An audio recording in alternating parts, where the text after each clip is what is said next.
Hi, this is Ari Kopel and Serena, your show hosts of Shattering the Matrix. We're here tonight with our wonderful guest, Eve Lorgen, who's been so gracious to be with us again. We're going to be doing a phenomenal series on MILABS and Super Soldiers, which is well overdue. This is a very, very important series. And it's something that needs to be talked about because it's, again, in the shadows, and it's a very important subject matter. I wanted to talk to you about who Eve Lorgen is, for those of you who may not know her, maybe your first experience in hearing Eve. But she's a dedicated counseling professional, also a UFO alien abduction researcher. She's an Anusara yogi and writer. She began her pioneering work with alien abductees while earning her master's degree in counseling psychology back in 1992. She also holds a Bachelor of Science in Biochemistry and worked in the biotechnology industry for 7 years.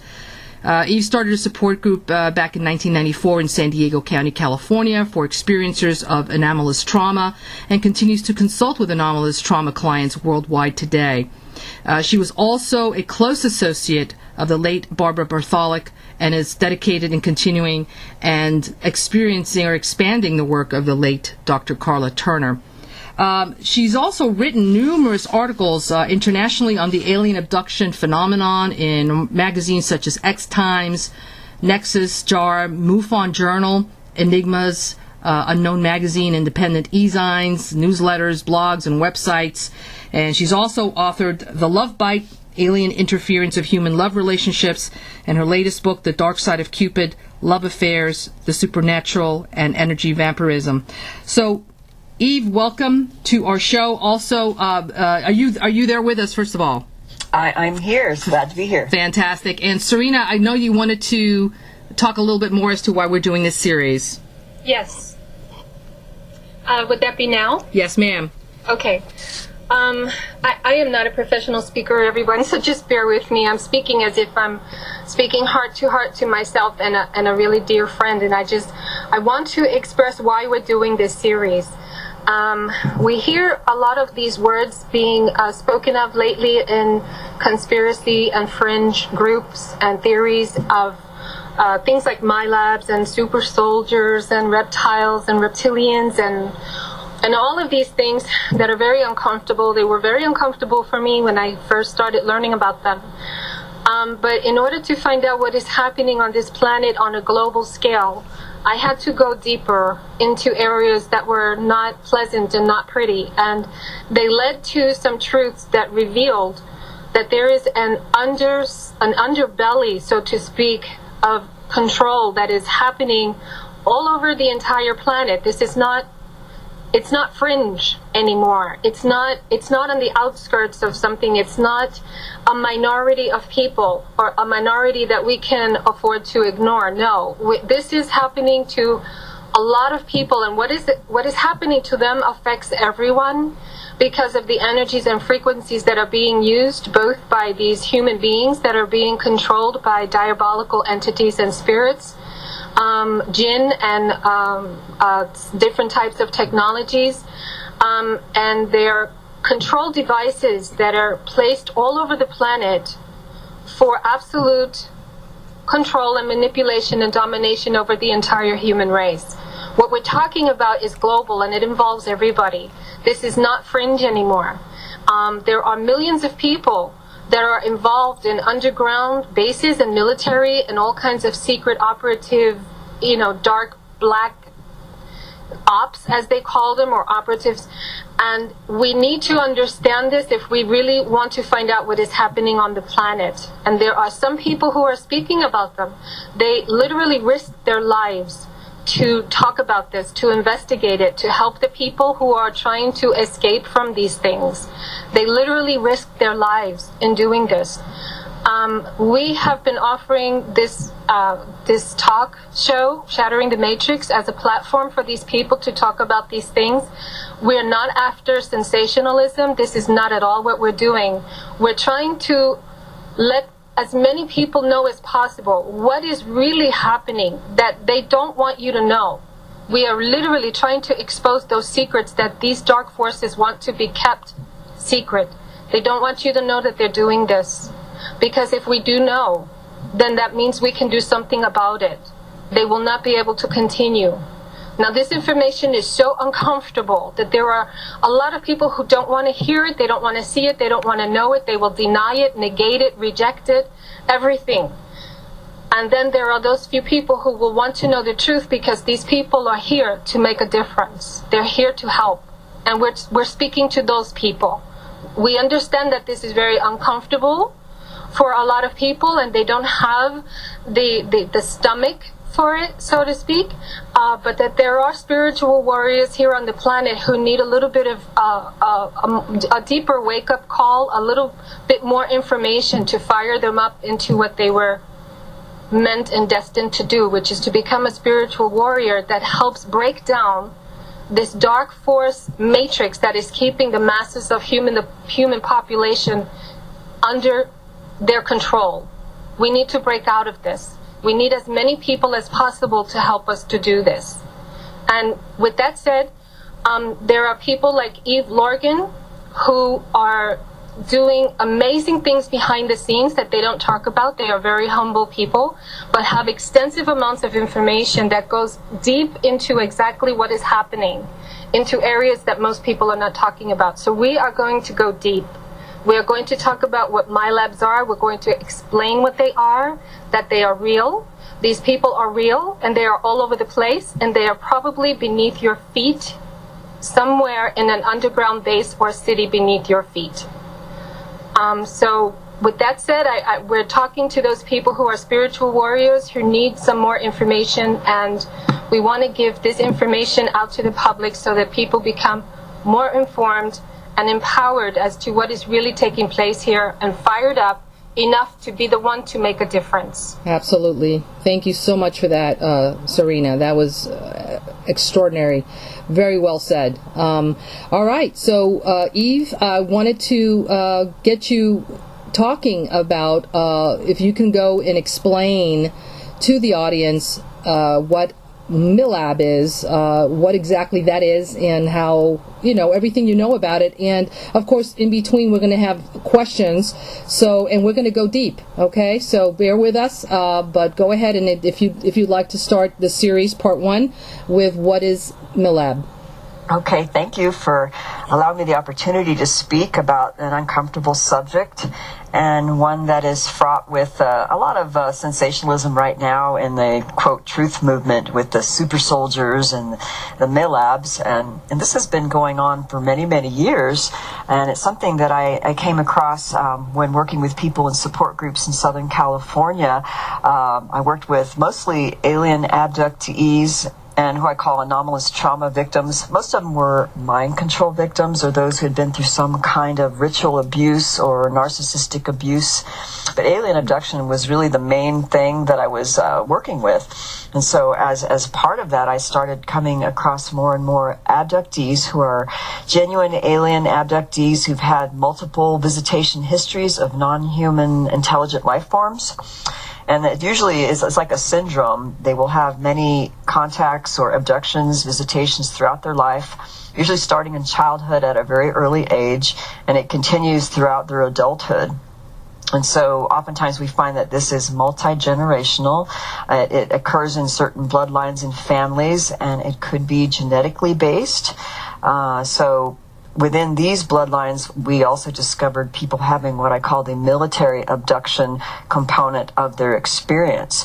So in my definition, MILABS is a contraction of the word military and abductions. But in our experience, it is really classic, genuine alien abductees who are also having some form of military or human, like secret government type of involvement in their life through abductions or harassment or visitation in some way. And sometimes the military involvement may be for information gathering on their alien abductions, as in interrogations, like after they get abducted, or more often than not, what we've found in time is that the military element had somehow sheep-dipped these alien abductees who have certain characteristics that they want to exploit, and then they put them into certain kinds of mind control projects or deep black projects under mind control as a type of Manchurian candidate.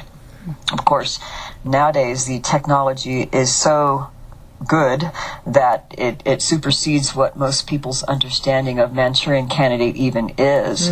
So I don't know if maybe I could just say, a Manchurian Candidate was actually a movie, a couple of movies. Yeah, it was. And that was basically a description of how someone can be mind-controlled through trauma and hypnosis and Pavlovian conditioning to respond to certain cues and programming triggers to a desired behavior, response, or program based on who the controller or the handler is in that person's situation. Interesting. So if you just step that up a few quantum notches, we have MILABS and Super Soldiers who have had some kind of in-depth programming done to them from childhood, oftentimes, mostly through childhood, and then they have certain kinds of abilities that are exploited by their MILAB handlers and programmers to carry out certain functions under mind control and alter personality modes, which means that in these alter personality modes, they have compartmentalized personalities and memories so that security is maintained, so that the host personality that they normally function in their daily lives doesn't remember a thing about what their alter secret life is doing unless they start having memory breakthroughs and they start recognizing they may have missing time or other incongruences that start showing up in their lives. So in my work, I came across people who started remembering things where they were having bleed-throughs and fragment memories of things that just didn't make sense in their life. They couldn't figure out how, why they're having memories of, being in underground bases or being sent as a courier or killing people out in Central America, drug lords, or these strange, military-type memories. Or sometimes it includes aliens or aliens working with humans. So anyway, So Eve, isn't a question, please. Isn't it true that a lot of people are having these things as dreams and they think that these are all dreams? Absolutely. And that's how many memories do surface through flashback memories or as dreams. And then sometimes when you have a flashback, it just pops back in your head. Maybe it's during the day and you wonder, like, wait a minute, was this a dream or was this real? This is a memory that just came back. And I'm like, where did it come from? So it's like these memories will just pop up. Sometimes they're triggered by something similar, something someone said, or a sound or a smell. And then you'll have these memories come back, and then to make sense of them, like how they happened, because nowadays the technology is such that they have time travel and time regression technology so that they can do things to you and take you in and out of time, so that when you remember things, it's just this time looped memory, but you can't make sense of it because maybe there was no missing time. It's just you remember these things. And this has happened in cases that I've interviewed, like Michael Relf with the Mars Records and another man named Zed and others who didn't want to go public, who were discovered themselves to be in specific defense projects through being recruited in some kind of military program, and then they were recruited from there secretly under mind control into another secret project where, like, let's say there was the Mars Defense Force or some kind of program where they're sent to like a Mars colony to do a 20-year stint, and in that stint they may have operations that go above and beyond simple military capabilities that you would think would be normal for, quote, military. It would be like tactical remote viewers and assassins by psychic means and other things that involved alien technology. So it just goes up a few quantum notches because of the technology. Right. So okay, Eve, I have a question about the Mars thing, but before I do, Ari has a question for you. Yeah. Okay. Yeah, just wanted to go back a little bit. You were talking about, obviously, super soldiers and whatnot. I just wanted to explore that a little bit more. What is a super soldier? Why are super soldiers even being created, if you know? Okay, well, that's a good question. I tend to go off and forget that I'm not defining things. And it's okay. Actually, super soldier is a term that was really popularized probably several years ago about people who had come forth to give their testimony of remembering themselves to be in a type of MK Ultra trauma-based mind control project where they were trained and tortured in such a way that they had superior abilities that went above and beyond the normal human abilities, such as, telepathy, psychic abilities, remote viewing, super physical strength and endurance that is just above and beyond most people's dreams, or bilocation, or a number of things. So this basically, they just called it super warriors or super soldiers. But my first introduction actually to someone who was in such a project was in 1998. And this was someone who I met through Preston Nichols in Philadelphia. And this was a man who called himself Andy Perro, or Michael Andrew Perro, who was from New Jersey and called himself a Montauk boy at that time, because at that time the whole super soldier word wasn't even a buzzword. And so the Montauk Project was something that was associated with the Philadelphia experiment, where they used, a psychic driving chair to create manifestations and wormholes to do time travel. And it was associated with a lot of horrific abuse as well with the people who were involved in it. I think Duncan Cameron was the one who talked about that. So anyway, my first introduction was actually someone who called himself a Montauk boy. And so it was very similar to some of what is being reported in terms of super soldier abilities that they made him do, and superhuman strength and things that people would normally die from if they did this without the appropriate training and multiplicity that they create in their trauma-based mind control victims. So there's something that happens to people when they've been traumatized and their personality split at a young age that creates a difference in their brain function and how they can function, so that they can actually create personalities that don't have fear, that if they're told and programmed to do something, they do it. Mm-hmm. And they'll do it above and beyond, even if they know it's normal. Yeah. So like in the first example of Andy Perro, some of his abilities, like they trained him to jump off, like say, a stool from higher and higher heights. Wow. When in this alter personality mode, until he would jump off roofs and buildings and then parachuting without basically a parachute, and then landing without too bad of injuries, or being able to heal quickly after injuries. Wow. Because in the alter personality mode, it doesn't know that it's not possible, and they're also created genetically modified to be able to withstand things that most people would never survive. Okay. So this is the kind of capabilities they can have when they train them from an early age and traumatize them. And then you add on the genetic manipulation that is supposedly also happening.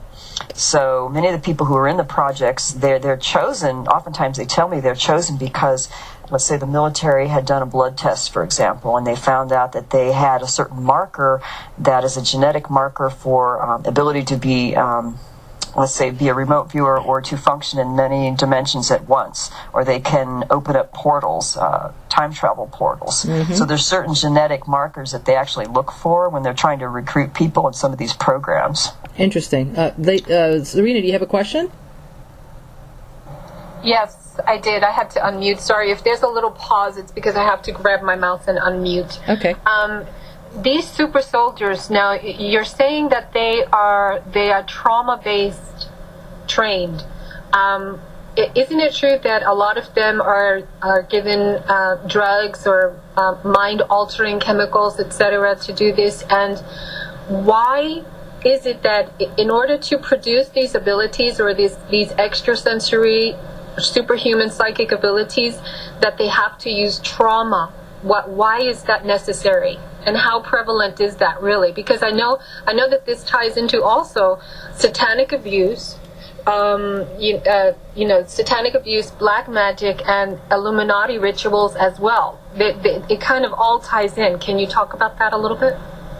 Yes, actually, they do tie in quite a bit. And many of the people who are in the programs or discovered themselves to be in them ultimately find a connection in their family line of some kind of Illuminati connection, occult connection, military-industrial complex, alphabet soup agencies, or high-level Freemasonry or black magic, but not in all cases. In fact, some cases it appeared to be genetically the only reason why they were somehow chosen. But then in later investigation, it showed that there was some kind of past life indication of an entity that was put in them to give them the super abilities. And so this kind of gets into the occult aspect of some of the ways that they are actually allowing people to have abilities through what I call the entity possession or parasitism.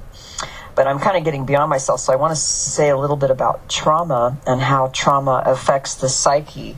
I know in the early days, this has been going on for thousands of years in these bloodline families from ancient Babylon. And so it's a secret, a cult secret, that when they do traumatize someone at a young age, it's actually before 7 years old, they have to traumatize them in such a way that it splits their personality to create dissociation. And when there is dissociation through extreme pain or emotional abuse or sexual abuse or whatever, then they can program that personality once they've split and dissociated. So they use that basic form to continue to program people, so they always create some kind of dissociated state through the shock of trauma. Wow. Although now, and some of the people that I interviewed even way back in 2000, such as Michael Relf, who was used on the Mars colony as a remote tactical viewer and assassin, because his abilities were psychic in nature and telepathy was part of that, he claimed that a lot of his training and programming didn't use trauma like you would see in the MK Ultra Monarch programs. That, and many of these quantum access programs, they use a higher technology where they don't have to use the kind of physical trauma they've done before in some of the older technologies, because they want to maintain integrity if they want to use psychic abilities in some cases. This is what he claimed way back in 2000. Wow. So in his case, I guess he was in, I don't know if it was the Navy or the Air Force, but it's usually Navy or Air Force, you find out. And he had a childhood where he was a perfect candidate for such a program because he had an alcoholic father who was abusive. The family was, kind of broken up. He didn't have a father figure. And so he was, angry and hurt as a young man and wanting to join the military to have something to put his life towards, to be a soldier and to be patriotic, which is not a bad thing, right? To be a good warrior. Right. So anyway, they exploited those weaknesses in him and invited him to be in a secret project, which he said yes. So they recruited him and they got his permission. So as part of that process, he got involved in the Mars Colony Defense Force project. And then as part of that, then they did a lot of, they did some drugs. They also did high-speed subliminal training and hypnosis. And then the drugs that they gave him, he didn't state specifically which ones they were, but apparently they give you a certain type of drug which could be very dangerous and fatal to some people, and they give it over a period of time that actually amplifies certain psychic abilities and opens up certain parts of the brain. So there's ways that they amplify certain abilities that they want to exploit, and they can do this. Do you know what any of those drugs are? No, but I do know that some of the memory erasure drugs that people have reported would be like ketamine. That was something that I remember people reporting, and like when they have their memories erased, sometimes they do use drugs to completely take that away. Or like, say, the truth serum, when you get abducted, sometimes they'll inject you with something to try to get you to talk about something that they want information, and then you forget, and you just blabber out. But many of the people, they're already... Sodium pentathate, is that what that is? I think it's sodium pentothal is the truth serum, although nowadays they may have much better drugs for things like that. So I wanted to ask you a question about something you just said. It's interesting that you said that this boy who did not have a father figure, who because he was an alcoholic and he grew up without this father figure, and he wanted to be in the military, to be patriotic, etc., but that once he joined the military, they exploited that weakness. It's interesting that you refer to it as a weakness.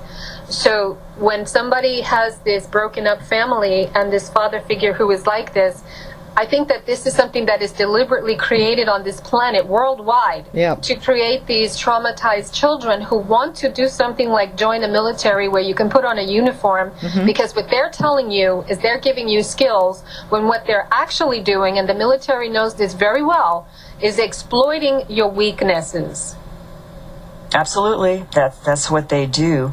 In that particular case, though, in Michael Ralph's case, kind of found out later, through time, you kind of pick up more information, and he had a UFO experience. And that's definitely an encounter or a sighting at a very early age, like around 5 years old. And also, he told me later that through the blood testing that they had found in his blood a genetic marker for certain high-level remote viewing abilities and other things. So it's almost as if he was groomed for this throughout life. And I'm finding that there's so many aspects to, when you look back, like in hindsight, of many MILABS lives and abductees, it's as if their whole life was orchestrated, staged, and engineered to carry out a particular agenda or mission that their handlers or controllers want them to do. And part of that is the breakup of their families so that they do not have the love and the support that they would need in order to go through the healing process and to heal the dissociation which is created through that kind of traumatic childhood. Absolutely. Yes, this is exactly what I wanted to hear you say, Eve, is that these things are being orchestrated. They're not just circumstantial. This is not something that just happens to happen. People join this organization that just happens to be waiting for all of these broken family kids or these traumatized kids. They're not just standing there waiting in the wings. They create this. They literally create broken families worldwide, generation after generation, keeping war going and keeping mass murderers and serial killers in our public midst, because this keeps people traumatized and broken. And this is another thing about the money system. This is also another stress factor. The entire matrix and the entire paradigm of public life in the world is created and set up to be a traumatized situation, so that these organizations that are waiting for this overflow of broken kids and children and families can get these people and exploit their weaknesses to become these dark ops and black ops creatures. Yep. This is what's happening, and I want people to understand that this is definitely orchestrated and it's on a global scale. Yeah. It makes you ask, what's came first, the chicken or the egg? And in time, I've come to find out that, yes, so much has been orchestrated and put together so that you can't just say, well, they're just plucking them up off the streets and abducting them and just throwing them in these programs because they were kids of an alcoholic. And that's really not the case. More often than not, you find that there's a pre-existing factor that was orchestrated from even before. Wow. And when I've done like regressions with people and the liberation techniques of Corrado Malanga, we come to find that oftentimes there's a entity attachment or an incorporeal alien parasite or something that's attached and parasited to them that may have come from an earlier life kind of experience or memory, or the entity attachment comes from a deliberate process by either the aliens or the occult aspect of the military or the Illuminati families that have these generational spirits that actually give them super abilities. Yeah, so like it's the all Jin. combined. That's why they're working with the Jin, and that's the governments are all working with these forces, and these ancient forces and spirits and entities educate the governments and the military on how to operate, and that's why these things are orchestrated generation after generation, and we don't see it happening because we just live our lives, but they know what they're doing generation after generation, and is why they get those kids. Let me ask you a quick question. Do you feel that most of the people that have enlisted in the military have this predisposition, or is it just certain ones that have gone through these traumatic experiences that are being targeted for this? Well, and it's definitely not all people who enlist, because there's a lot of honorable men who really want to do something good for their country, and it's a very good quality to have. And it's certain bloodlines and certain people who have the, let's say, the markers where they're chosen and sheep dipped secretly for some of these programs. And they're usually in what I call the multi-generational bloodline families or the Illuminati bloodline families, but not always. So they're usually picked and chosen. Wow. Okay. Did you want to talk a little bit about the Mars colonies? Serena, I think you had a specific question in reference to that, or? Yeah, she mentioned it a couple of times. I wanted to know if she can talk about what the Mars colonies are, and then we can get back into what super soldiers are and how, everything else about them. Can we do that? Okay, well, my first introduction to the Mars Defense Project was through Michael Relf and probably a couple other people in support groups and private conversations where they had memories of being on Mars. And these were, dream flashback types of things. And so actually Michael Relf talked about how he was recruited, and I believe it was Air Force or Navy. And I'm going through the interview because I've interviewed so many people, I forget like which branch. But yeah, he was recruited as he was in, I believe, the Air Force. And I may have to go back and give you a link on that. Okay. But and then they, in the middle of the night, they basically recruited him and said, would you like to be part of a secret project to help your country? And they called it the Mars Defense Force, which was basically on the Mars colony, which mostly is underground. There's actually quite a bit of people living there. He said it was in the, I don't know if it was in the millions or thousands, but it's alien and humans who are on that colony. So reptilians and greys and human military. Somebody asked me a question here. Okay. I'm sorry. I'm going to have to provide a link because there's just so much to this. I've had another client recently who was also on Mars. He didn't call it the Mars Defense Project, but he was on the Mars colony also in another capacity, but had the same 20-year type of what do they call it, tour of duty. Mm-hmm. And so what they'll do is they'll recruit, I think they recruited him, I think it was sometime in the 80s, and then he was there from like 86 to 2006 or 87 to 2007. So they do a 20-year stint. Okay. And then what was interesting in this recent case, he was only in the regular military for about a year. And then he found a way to get out of it. There was a lot of anomalies, and then there was something wrong with it, but he ended up in this 20-year project, only being in the military basically a year because they time-looped his experiences. And then he remembered what had happened in those time-looped experiences and had a lot of post-traumatic stress. And he was sent on different kinds of ops as well that included, world, things in Central America and regular assassination kinds of work. Well, what is time-looped? What is that? Well, in that case, they have technology that they call quantum access doorways. Andrew Basiago talks about this, was in the Time Travel Pegasus project, and he's very vocal on his understanding of the different methods of time travel. Okay. People that I've talked to talk about interdimensional jump gates or stargates, which there's sometimes entire rooms or like trains that can go through time and go from one location to the next. And then there's different jump gates that will go, let's say, from Earth to the Moon or Earth to Mars, and they call jump gates. And there's like entire rooms that could transport groups of people from one location to the next in time to like Earth to Mars, for example. Okay. And so there's wormholes where you have a singular portal where you can go through, or there's entire rooms like they call jump gates where they can do groups of people. So, one of the people that I interviewed, his name was codenamed Jared. He used to call that when he was going through the vortex, they called it shooting the vort.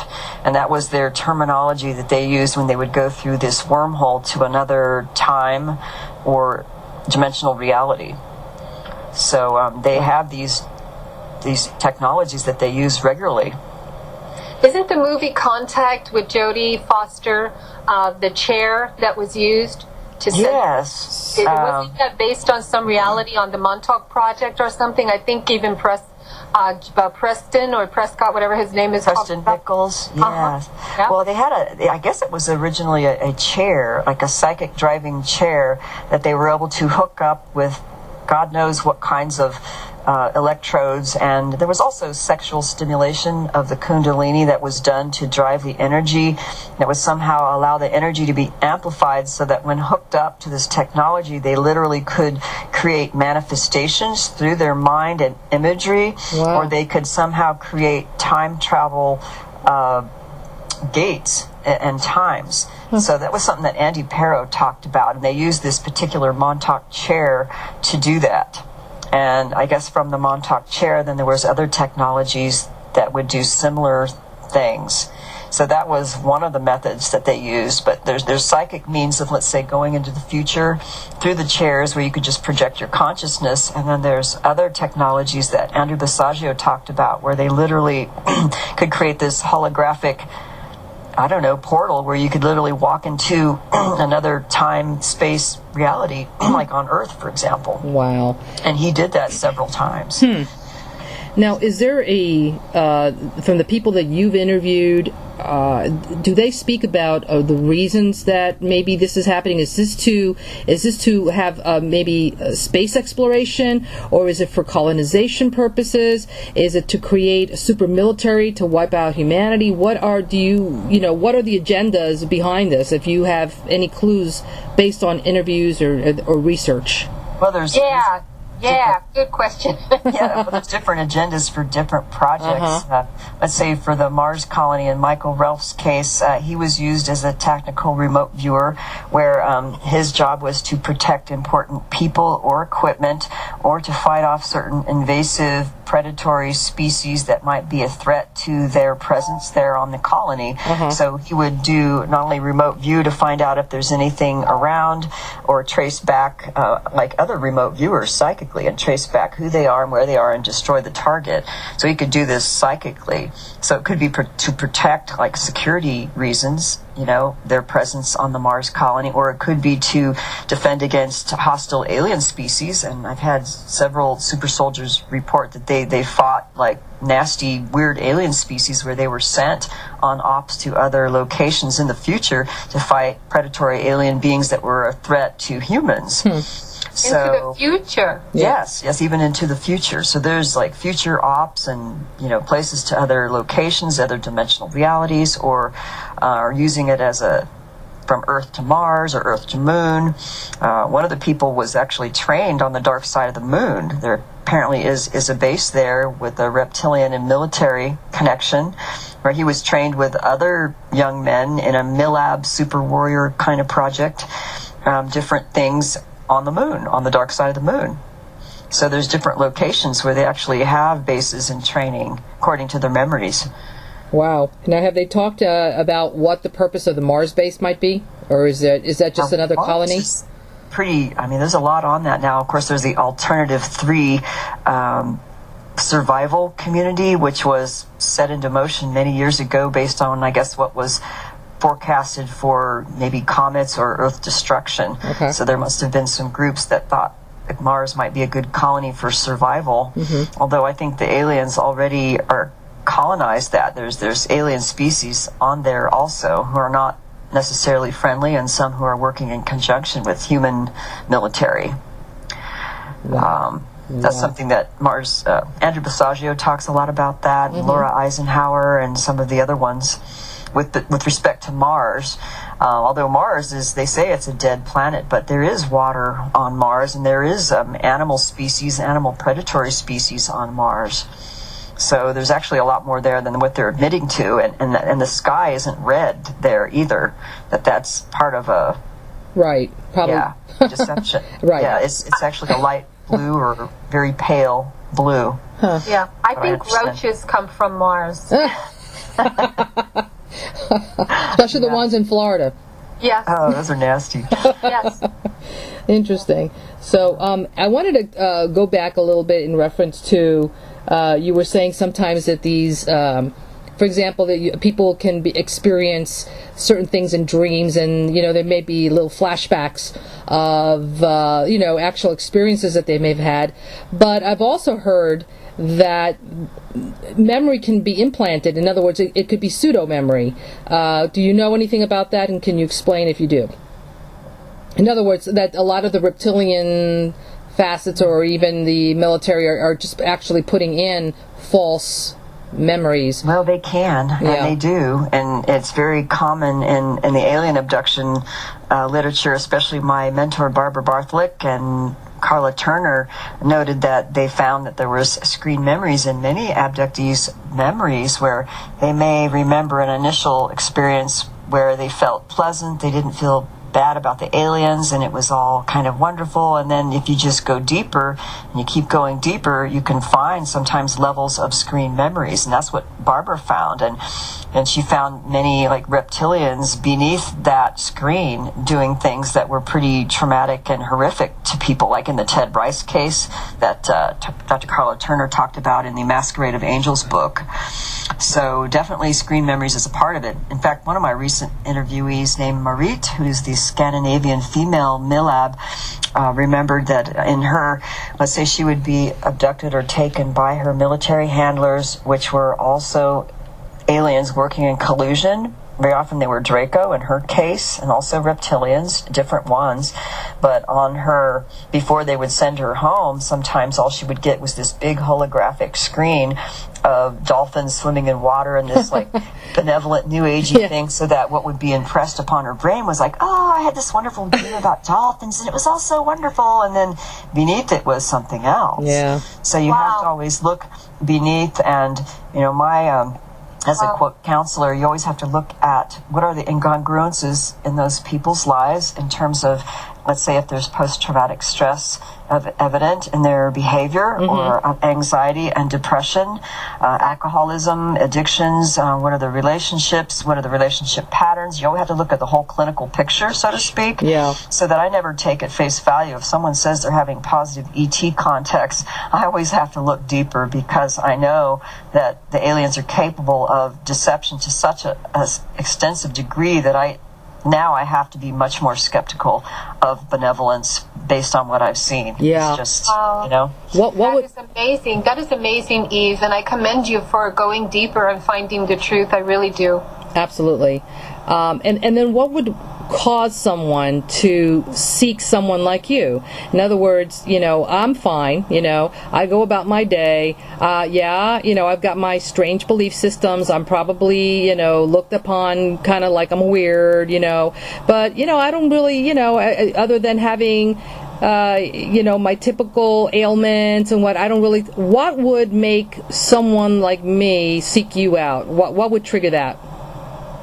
More often than not, someone has heard like a radio interview or articles, or they read my book about, let's say, relationship manipulations, or maybe they've had some of these signs of having had alien contacts or visitations, and they're not quite sure, so they want to investigate more, maybe do a session and talk about it. But there's so many people that I'm amazed at how, I guess because I've been in this for so long, at how unaware they really are, and that it really does take a dedicated investigation of your own experiences. Like if you've had, night terrors as a child, and you had visitations with some weird beings coming in your room at night, and frequent UFO sightings, and then you had these strange relationships that felt like they were set up, you really need to look deeper. And more often than not, I find that people are actually quite unaware of their own process, that they're really not self-aware enough to really know what's happened. And so I just encourage them to do a deeper exploration, because more often than not you do find something when all these markers are there. Right. And what segment of the population would you feel are experiencing, or could be experiencing things like that they may not even be aware of? But in terms of percentages, do you think it's a high percentage, or?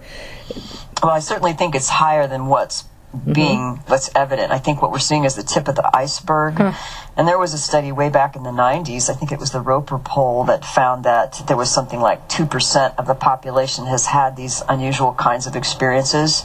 So, but most people, from what I can tell, the mind control is so massive in the Western technology society that most people are so immersed in mind control. It's like it's general and then it's so specific but most people are so immersed into their own lives and being mind controlled by the Matrix that they have no idea what's happening, even if it was happening to them. And most people probably don't remember if they're having experiences like alien abductions or MILABS. But MILABS seem to be more overt. I'm finding that people who've had MILABS may have more evidence in their lives, and they may have more memories and more clarity about the connection between aliens and humans in these secret projects, whereas alien abductees may not remember as much, actually. Right.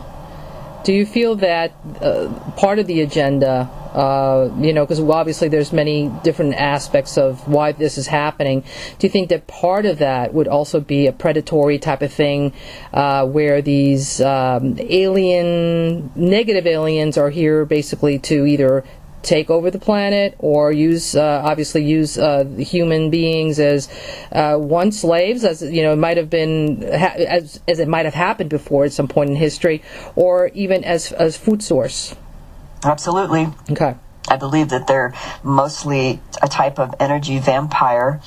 As what I found in, of course, my second book, The Dark Side of Cupid, was really to establish that clarity that there are beings, both alien and maybe interdimensional, that we can't quite define as alien, that clearly have an energetic vampirism motive, and they do this through orchestrating and manipulating love relationships, and there's a pattern and a dynamic and a signature to that you can identify if it's happening in your life. Mm-hmm. But it's not always clear in all these projects what their particular motive is, because there's different species who may play different roles. But I think it has to do with the human soul as energy, as a battery, and to control and manipulate our energy field and our environment so they could somehow feed off us and our environment for their own, benefit, without regard to what we feel or what we need. Right.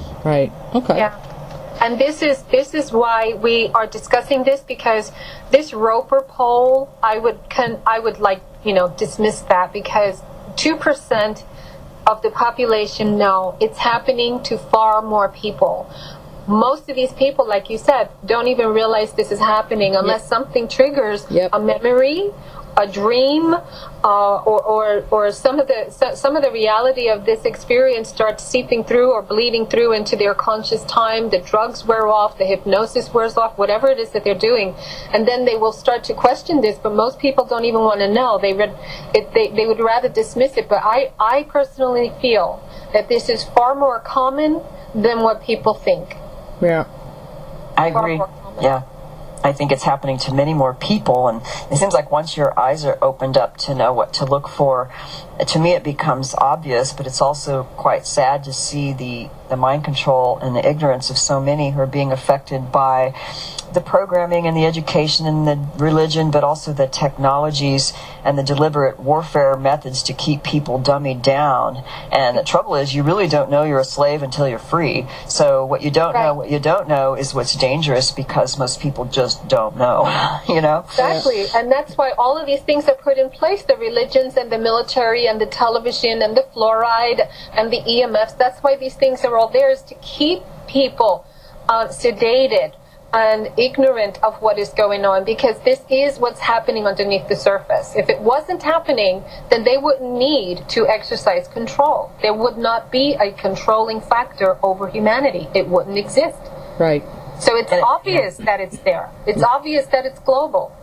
Yeah, and I think it's taking more of a form of artificial intelligence now than it has maybe in the past, because of technology, that there's this self-correcting mechanism that's this artificially negative biofeedback loop kind of system that, whenever someone becomes too aware, something slaps them back into shape through some kind of artificial intelligence technology method that always keeps them in this dummied down, controlled, manipulated, and disrupted state, which of course was the whole reason I even did my first book, because I saw these automatic systems that were just put into place whenever someone started awakening and whistleblowing or trying to break their programming or find out the truth. And it went beyond, I believe this disruption goes beyond what I call the mind control programming of self-sabotage. And self-sabotage is a big part of what many people have been programmed with, who are in these MK Ultra programs or ritual abuse, there's much more than self-sabotage. There is a real effort, and there's agents who are actually paid to be disruptors on forums and the internet, and to gaslight certain people. Like in that interview that James Bartley did, an interview with a female MILAB he codenamed Angelia Cardwell, and part of her testimony basically revealed the fact, and this is something that's happened to many, and it doesn't seem to really get a lot of attention, but they're gaslighted by many of their sometimes family members, cult members, community employers, or people surrounding them and their family because they're in some kind of secret project. So when they try to become free, everything is thrown at them, and their partners will gaslight them, and they make them crazy, and they're gang stalked. I mean, the whole 9 yards. Because they're awakening. So that these perps who are doing these things are really afraid of the truth to be known, because it's so dark and it's so infested that it makes one wonder if some people could even be helped, because they're become so infested by these entities and these control system. It's like they're completely taken over by this force. Yeah. Can you explain gaslighting, please? Oh, gaslighting is actually, it was the name of a movie, and I don't know what the name of the person was, but it was an old movie from probably the 50s or the 60s, where a woman was basically someone does something to them to make them think something and then deny that reality consistently. So they'll say things, or they'll pipe messages to you, and then they say you're hearing things, but you really did hear it because they really did say it, and then they're lying to you. Right. So they'll have things like that, or where people on the street come and say something to you that's in response to what you're planning, but you never told anybody about it, but it's like they know, and they want you to know you're being constantly watched and monitored, so you'd be all paranoid. So it's similar to the psyops that happen to many MILABs, where there's psychological operations are being directed against them, being followed by vans, and hang-up calls and strange phone calls and messages, or people on the street suddenly giving them a message that's like a veiled threat, and it's a calling card from the intelligence agencies who are watching, and they'll do this to try to make you paranoid, to keep you from going on your path of freedom and deprogramming, or whatever it is. So they'll try to make you think you're crazy. So this could happen like on an internet forum. It's so common, where people could talk about their experiences, and maybe it's their first time coming out and really wanting to network with other survivors, and then they'll tell their story, and then you get these disruptors on the forums who basically are just criticizing them and trying to make them bad and wrong, and slander them, and so they just try to destroy this person's credibility, and they may enter into their lives. I mean, I know people personally who've had websites for years that were very successful in getting out, let's say, alien abduction material,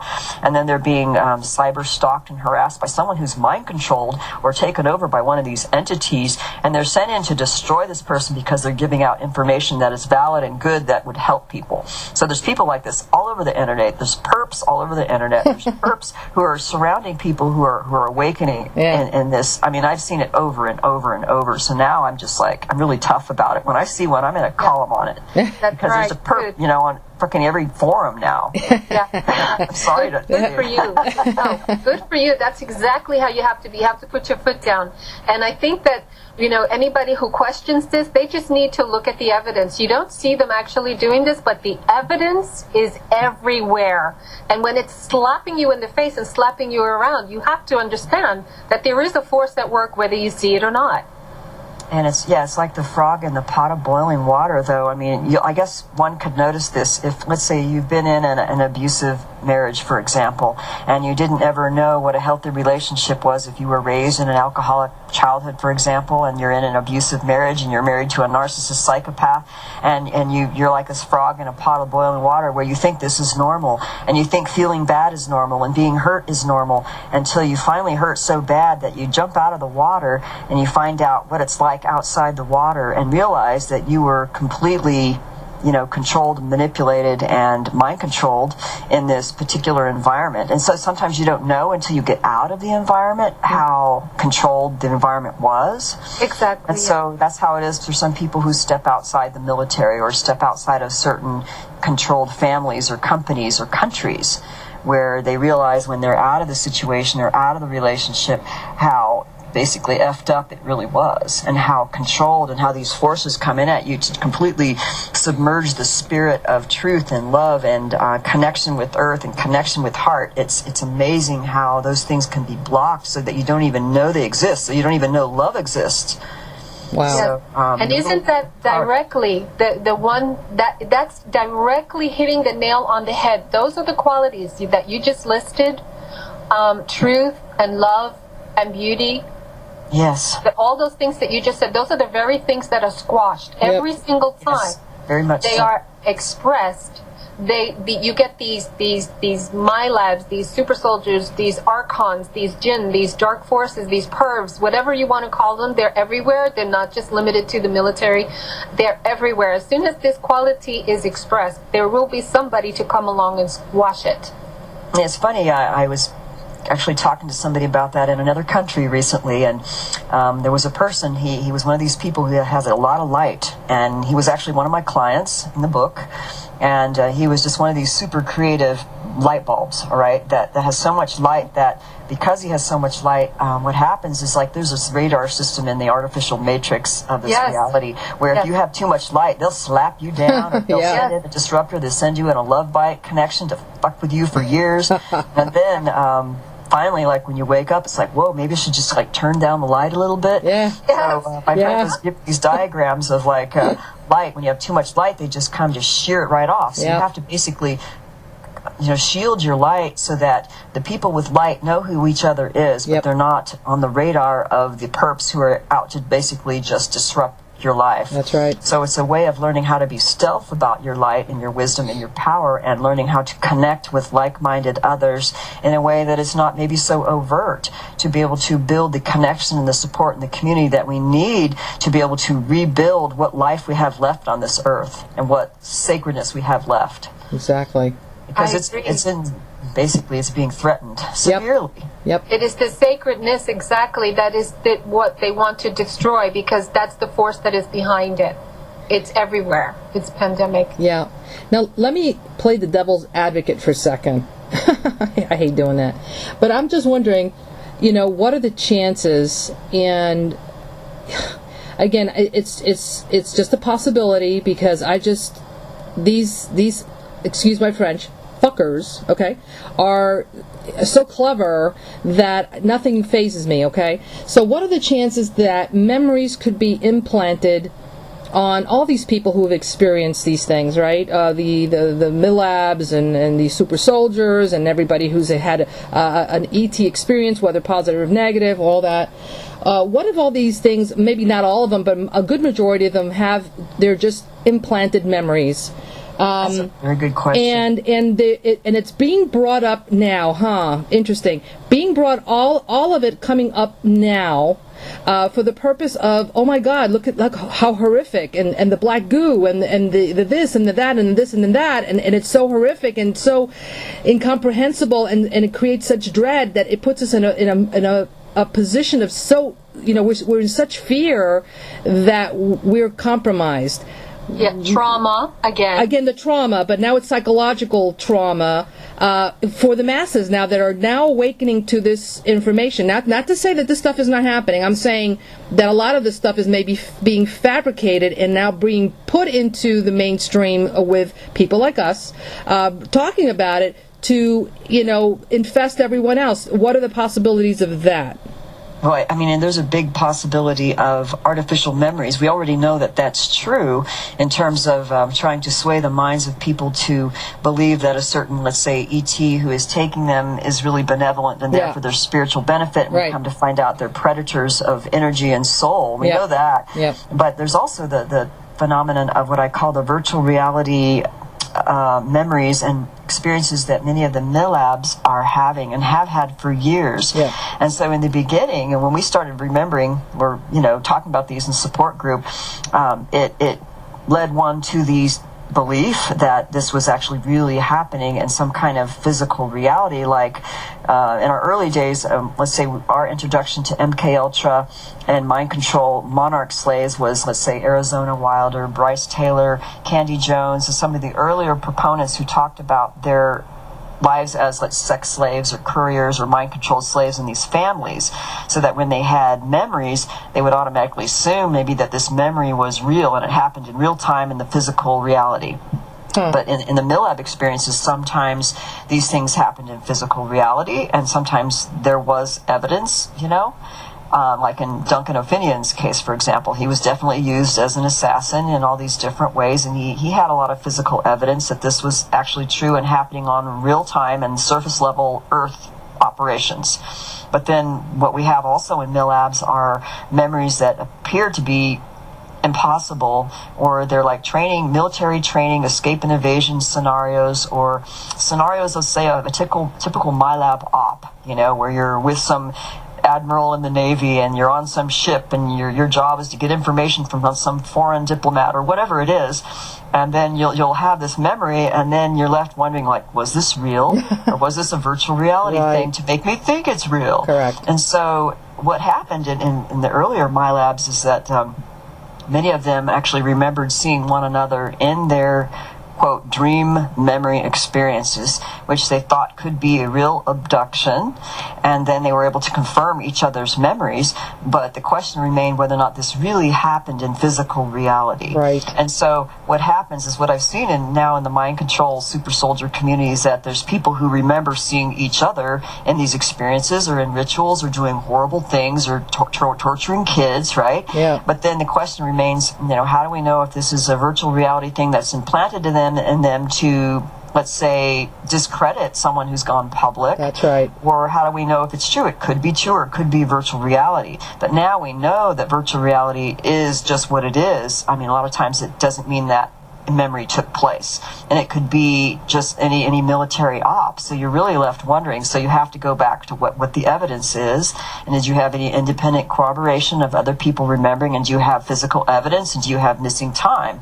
So you always have to look for evidence, and you can't assume just because some people have a memory of seeing someone else in a abduction, military group abduction, doesn't necessarily mean that they were there. I mean, they could mind control you. So now I take another look at this. I do not assume that just because someone remembers a virtual reality of seeing someone else that they know in the community, they think, well, they're still an agent under mind control torturing kids, Right. They're making allegations that they really don't know is absolute truth. It could be a virtual reality that was stuck in their mind. Yeah.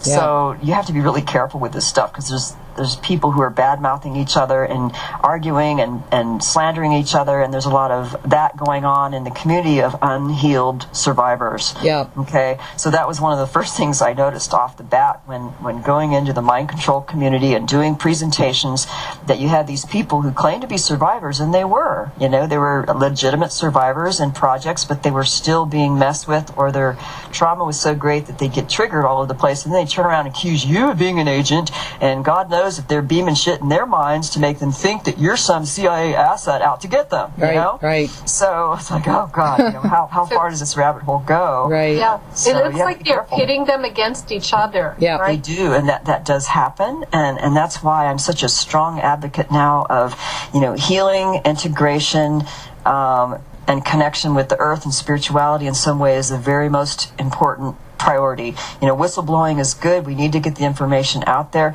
But, if the person is not on a healing path and making that a number one priority every minute of their day, and that's how dedicated you have to be. And you could talk to people like White Wolf von Ossigan to really get that message clear. That has to be a dedicated way of life. Your healing and your integration and your ability to help others must be number one priority. Because otherwise you'll just be used, manipulated.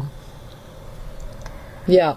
And sorry to be so harsh about that, but no, that's true. That's what I believe. It's the energy must be right. We must be in a place where we have to be in the healing mode and the truth mode and the integration and the helping of others through being able to be whole ourselves. And if that priority is not present, then the probability of being manipulated and hurt by these people is more probable. Yep. Let's say. Yeah. Absolutely. I want to get more into that, into how you see the healing of these victims needs to take place and what is required. I definitely want to delve into that into as much detail as possible. So we'll hold that off for the last, the bit of the half hour or hour, however much you want to spend. But I want to get back to answering Ari's question, her little devil's advocate question. Okay. What if most of this is this information is just implanted information and it's not real? First of all, like I wrote there, a lot of these people have bruises, and they have physical markers that show that they have been through horrendous things physically.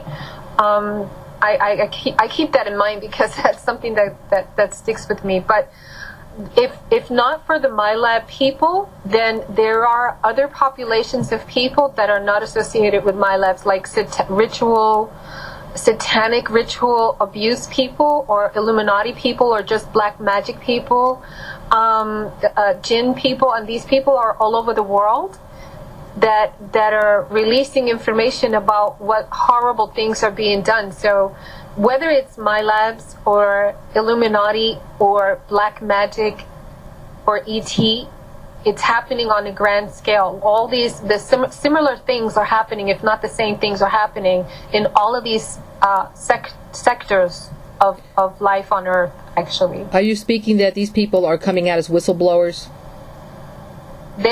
Yeah. Okay. They're satanic people, the Illuminati people, they're actually talking about this, but they're actually whistleblowing. Is that what you're saying?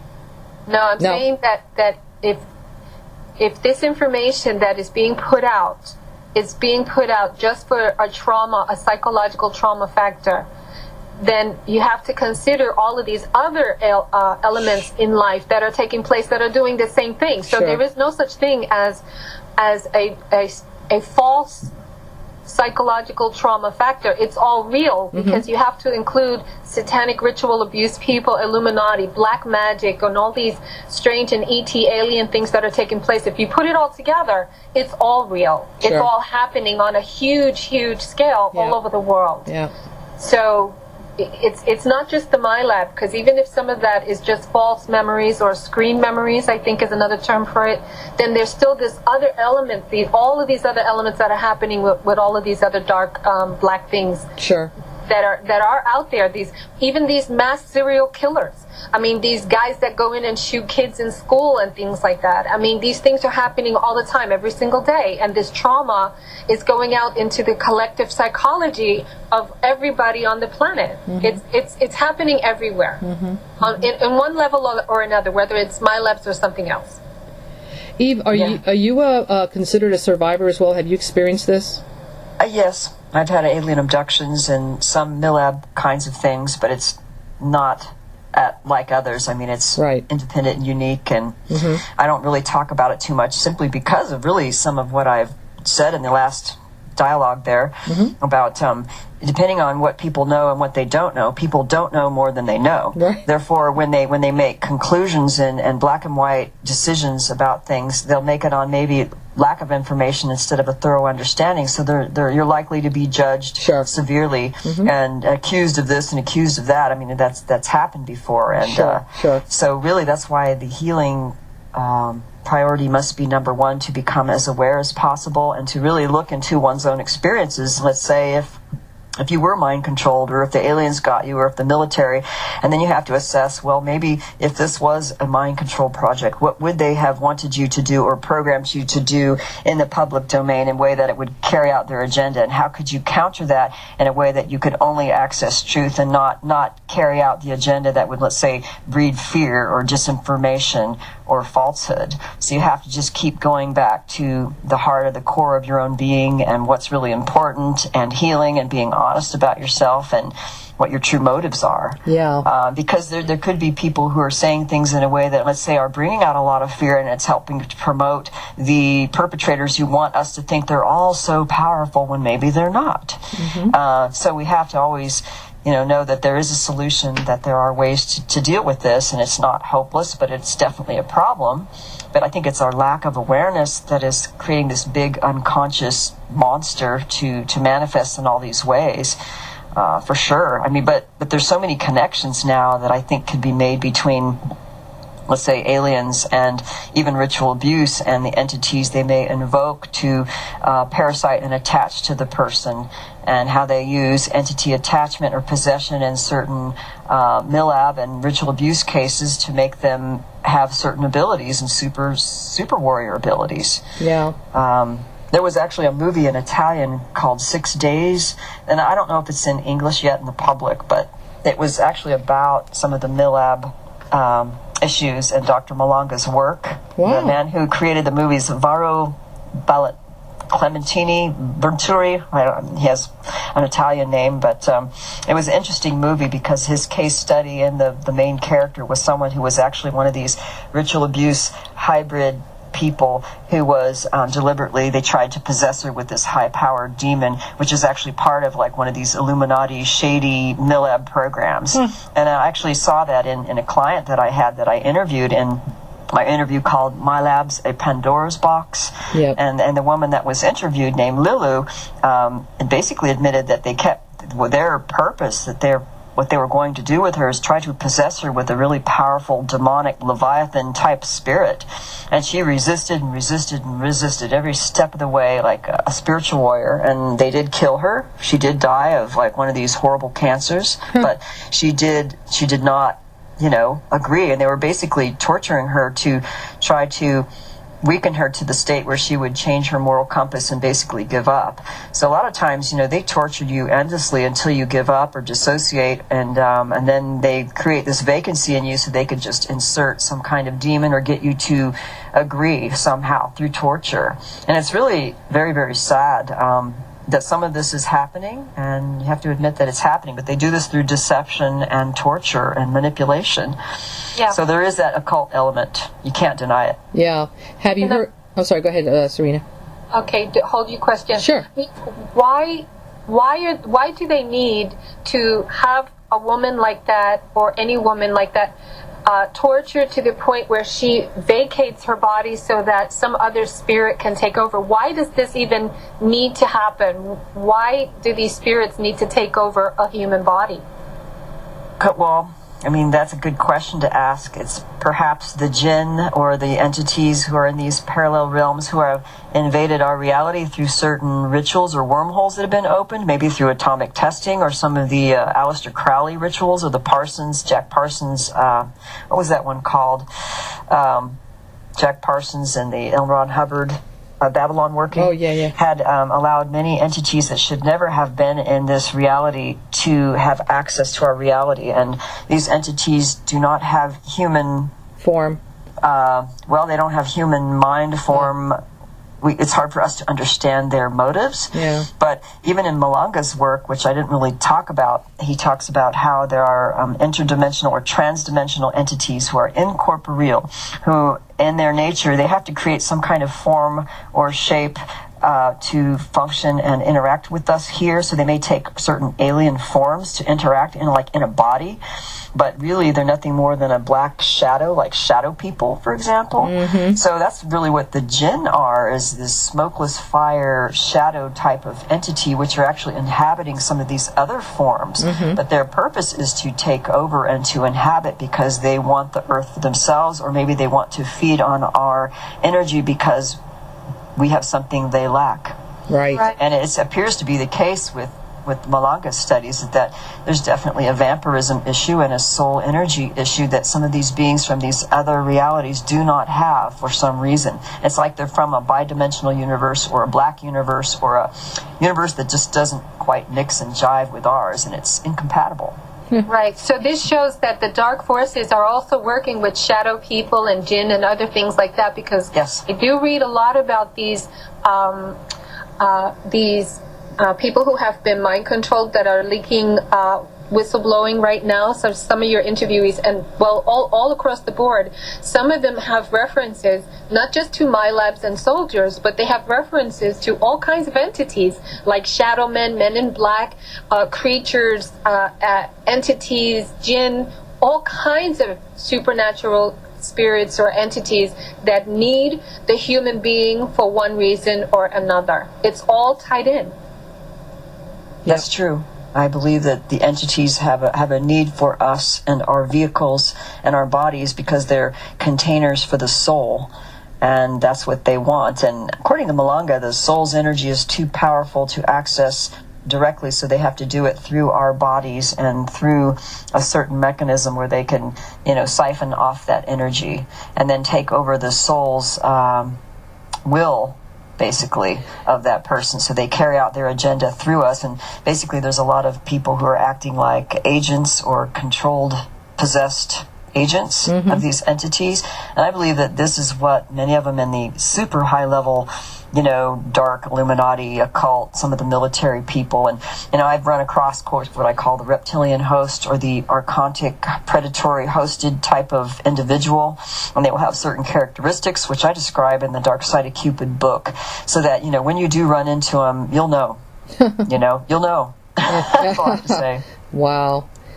Now, have you heard how they actually take out the soul? I mean, this is something I just recently heard. Oh, I was just going to ask that. Really? Wow. Yeah, they actually put you in some kind of like high vibrational thing, and they actually extract the soul, and then they put it in a clone, one of your clones, and then with that, they use you as a clone to do all kinds of stuff. Have you heard that? Well, yes, that's in Malanga's work. Yeah. He had actually done several regressions with like hundreds of abductees and would find a way to communicate with the different parts of the abductee. And as a human, we have mind, spirit, and soul in our body. And what Malanga found was that our soul component was the one that contained the all-pervasive memory and power of the individual, could exist beyond time and space. And so it was this part of the individual that he would communicate with to give the more of the truth, basically, because the other parts of the individual could be compromised by the aliens. Right. So that the aliens literally created this disconnect between mind, spirit, and soul, so that they could siphon on the energy of the soul and then create a disconnect or attach to the spirit component or attach to the mind component or attach in the body via an implant. So I guess in his work, he found that there was a life cycle of the alien that took place in every abductee's life, basically, and it would happen even in the womb or right after they were born. They would have an abduction, pretty soon after birth, where they would able to parasite the person and put in the implants, and there's this whole life cycle thing that it goes through. Basically, an average abduction was like 45 minutes, and they'll do it basically twice a year. And they have to create a clone in order to basically create a copy of what he calls the active alien memory. So there's alien memories that are in each person's mind, brain, who is an abductee, who contains like the entire memories of a particular alien. And it could be an alien gray or a reptilian or a mantis, or it could even be military memories. And so it's like a hardware program of that alien's memories and all the bodies that it hosted. Wow. So that you can actually have memories of other human beings who this alien hosted and think that they're your past life memories, or they think that the alien memories are really you in a past life. And so Malanga found out that that's not true, that it's actually a false kind of memory, but it's true, but it's not exactly your life. It's you're holding their memories. That's how they use us, because they don't have what we call the immortal soul component. So they need to maintain their life and their memories through the body containers, our bodies, which contain a soul. And then once this person dies, they transfer that active alien memory entity to another body. So it's really complex, but wow, this is what he found out. Didn't he refer to the soul as the feminine aspect of life and the spirit body as the male aspect, and that there was this separation that they were trying to do on purpose? Can you talk a little bit about that?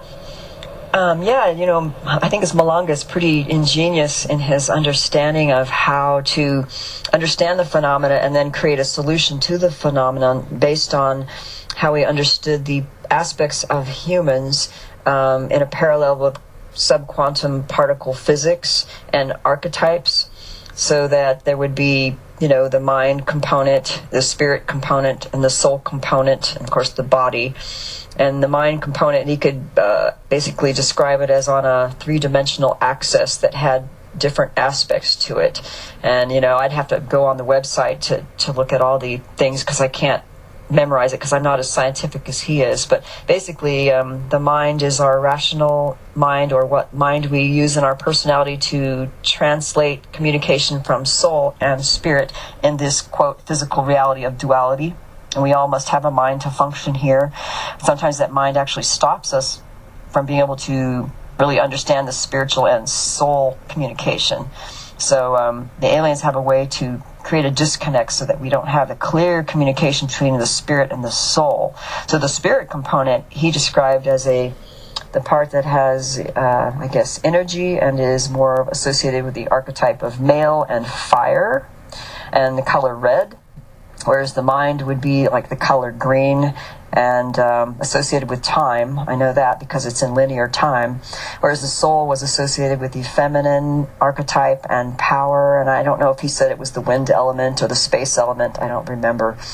But archetypically, that's how it works. So that's why you access the soul, which goes beyond time and space, which has all the memory and the power. But sometimes it acts like a child in these hypnotic regressions and kind of needs to be redirected and told what's happening in the body with the spirit, because sometimes it's disconnected in such a way it doesn't know. Wow. And I've actually done regressions with people whose spirit, their soul component, wasn't aware was what was really happening in the body and the spirit, because there was a disconnect through, let's say, an earlier lifetime contract that was made with one of these entities. And so that's why they don't have control over their life. But once they connected with the soul and the soul became aware what was happening, the soul would basically oust what the entities that were working through the soul and possessing the soul to make them into basically controlled Muppets, So it's really amazing how this works and how simplistic it could be when you apply what I call the color test, the dynamic color test,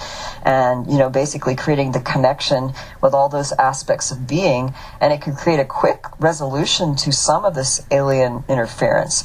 But we did find that if someone had a lot of trauma or ritual abuse where there was a personality splitting, then you really have to work with that trauma and the healing associated with that, and that means feelings. That means integrating the parts that are still scared or still under the control of some of these entities. So I found that some people had personalities, parts that were traumatized at an early age, that are trapped in this dungeon-like place that's under the control of one of these dark entities, these incorporeal beings, and so they had to retrieve that part back against the threats of these beings and use the power of their soul to basically zap the entity, because the power of the soul is really strong. So when we realize how powerful we are, then we could really take back our power and delete the entities and the implants, and then that's when the war begins, basically. But then we have more power because we have more access to our power. So many people don't have access to their power, and so they're constantly disrupted. They don't know there's a disconnect. They don't even know it.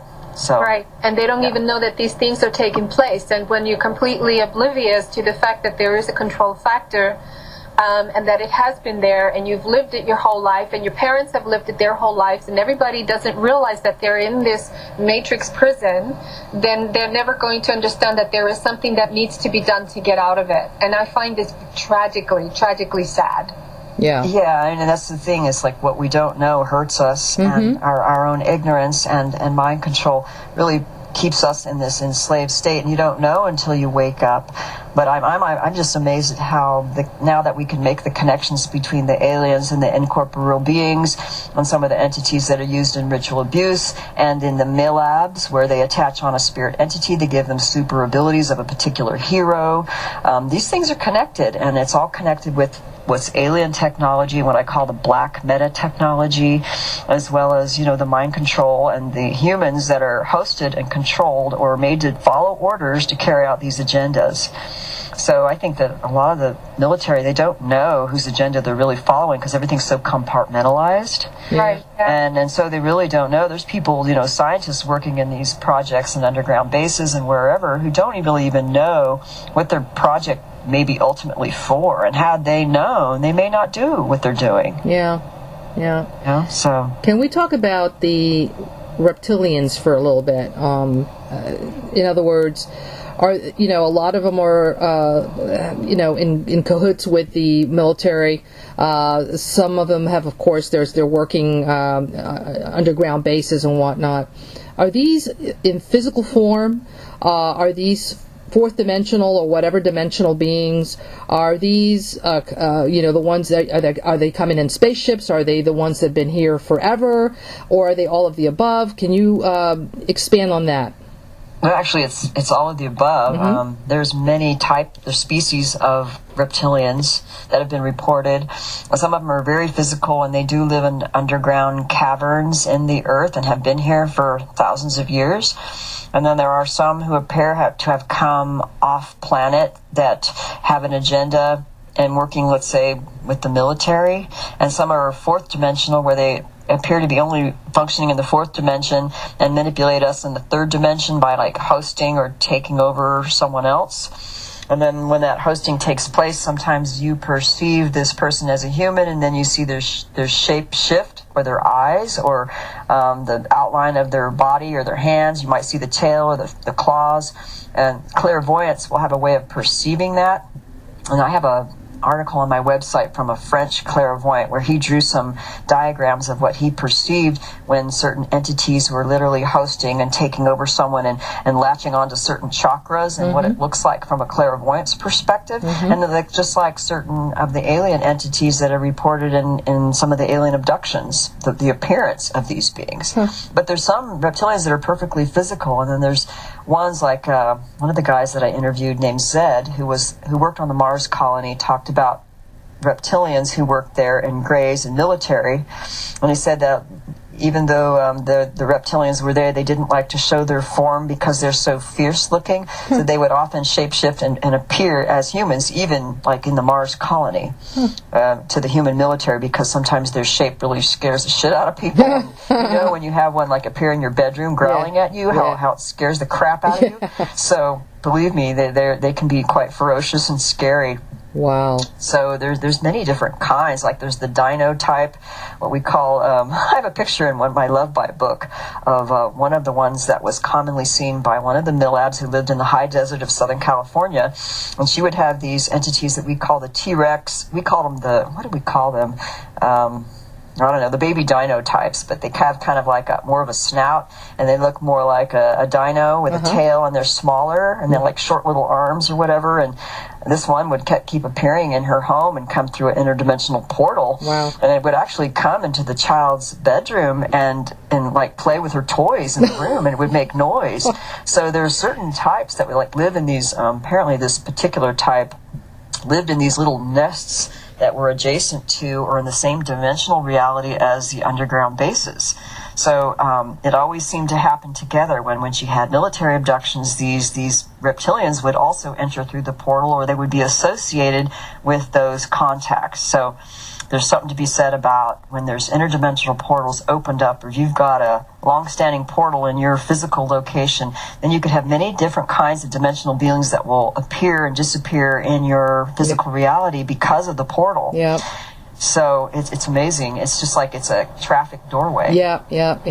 Do you feel that these beings, these reptilians, have been here way before humanity, and in other words, do they have a right to claim this place as their own? I don't know if they have a right to claim anything, although I think they've been here as long as humans and possibly longer. And I know that Credo Motawa, the shaman from Africa that David Icke interviewed many years back, had talked about the reptilian type of species. I think he called it the Chitauri, or something like Chitauri, and that his myth and his shamanic lineage was that they had come before humans were even differentiated in male and female, and that they changed us somehow so that they created language in us so that we are no longer telepathic and completely intuitive on a whole different level of being, that they literally changed us. And of course, that's one of the myths. I mean, you have to go back in history, and I think they've been here a very long time, and they're not necessarily off planet. Yeah. Well, I think that they spoke at the Bible in Genesis all the way in the beginning when they said, let us create man in our image and in our likeness. I think that was them, I think. Yeah, but we don't look like them. Exactly. High five, high five. No, they didn't, no, not in appearance, but in a lower spiritual vibration. They took away our intuitive abilities, they took away our spiritual connection to the earth, they separated us, they made us left brain creatures, they gave us language, okay? Yeah, the language is a big part of that. Yeah, this is a big dumbing down device, is language. And so when they said, let us make man intuitive, holistic, whole man and woman in our image and in our likeness, they were not referring physically, but they were referring spiritually. And so they gave us all these dumbing down devices such as language and religions. They separated us and gave also these heinous teachings of how to live. They even gave us diets, how specifically what to eat and what not to eat, to make us as them and in their likeness. Well, they definitely want us to be more like them. It seems, they want to encourage us to stay in the baser, lower emotions so that we stay good slaves. I know in Malanga's work, I think Malanga's work talked about how he was told in several of his regressions with the soul components of humans that the reptilians created us with large brains so that the brains could accommodate the active alien memories of the reptilians. And that was part of their creation, was so that we could contain their memories. Yeah. Interesting. But we're not using the brain. What's up with that? Well, we're not using, well, maybe it's not the brain so much as the soul and the spirit part that's been, disintegrated, so to speak, from being cohesive. Because I guess in our early origin, according to Malanga, that we had an integrated consciousness of mind, spirit, and soul before even incarnation. And so at a certain point in our memory, our soul memory, we will remember the integrated consciousness. And that if we could access that memory and bring it back, it's part of the therapeutic process of one of the color tests. Once we have that integrated memory, we actually change it through time as if the disintegration never occurred. And that's one of the therapeutic processes we can do. So the separation may have been an alien invention or an archontic invention to separate us from that beingness that is so innate and soul connected and heart connected, that knows past, present, and future all at the same time, that could function in that reality. Yeah, now, here we go. That brings us into the therapeutic aspects, which, please, if you can get into that as much as you like. Okay. Well, really, for me, it's exploratory as I move forward and learn more things. My training originally as a master's in counseling psychology was with marriage and family dynamics and relationship dynamics. And in addition to that, I did a lot of hypnotherapy training, so that my specialty is really communication, relationship dynamics, and trauma, especially anomalous trauma. So that initially my therapeutic mode would be basically good one-on-one empathic listening and support, as well as teaching how to become aware of needs and feelings and communication and intercommunication with the self, but also using methods of hypnotherapy or regression therapy at the points of trauma, and processing that in a way that you become aware of the original decisions and judgments that are sometimes made at traumatic times in one's life that affect our subconscious beliefs, so that we create this reality that maybe we don't really want. So working in that way, like with hypnotherapy, has been helpful.